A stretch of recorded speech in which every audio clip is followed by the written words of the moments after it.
Hi everyone, happy Tuesday and happy Holy Week to all of you. Today for my reflection, I'm actually just going to share a passage, a meditation that I read today that really struck me. I thought was a really beautiful opportunity for reflection as we enter into this Holy Week. So you're welcome to close your eyes as I read through this meditation. It is from Mother Mary Frances of Our Lady, and the title of the meditation is Troubled, Betrayed, Denied for Love of Us. This is the week of tremendous graces. As we look toward the sacred Triduum, let us consider the words of Isaiah in the Good Friday liturgy. Yet it was our infirmities that he bore, our sufferings that he endured. What depths of meaning there are in these words.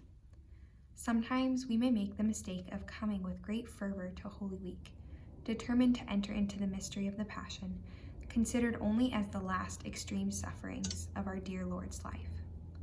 We set these apart with the title Passion, and yet his whole life was a passion.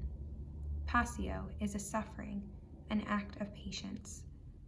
As soon as our dear Lord left the womb of his mother, he began his passion. What happened in the garden and on Calvary was the consummation of his lifelong passion. He suffered as a newborn infant from cold, from an almost complete lack of comfort. As a very small child, he was suffering his passion of being hunted.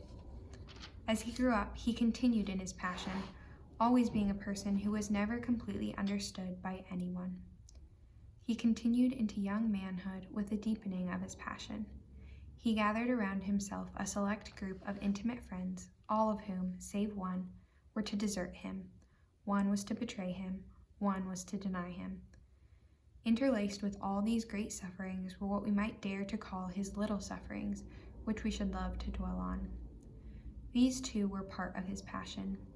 He took upon himself not only our sorrows, our anguish, our sins, but he took upon himself our weaknesses, our little sorrows.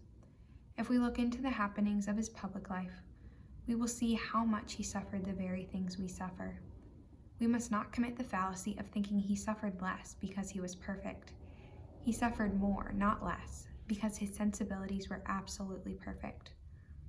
We have a duty to relate our little disappointments to the sufferings of his passion. We shall never sweat blood. We shall never be nailed to a cross.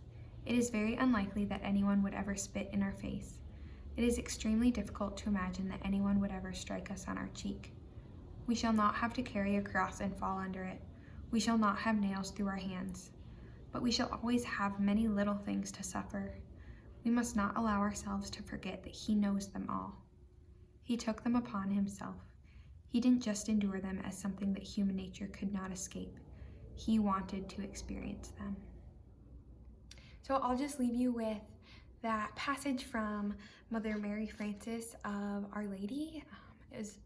I think it's a beautiful meditation on suffering, on Christ's life, on his passion, and maybe it's something that you can come back to later on during this week as we continue to enter into the passion of Christ leading up to Easter.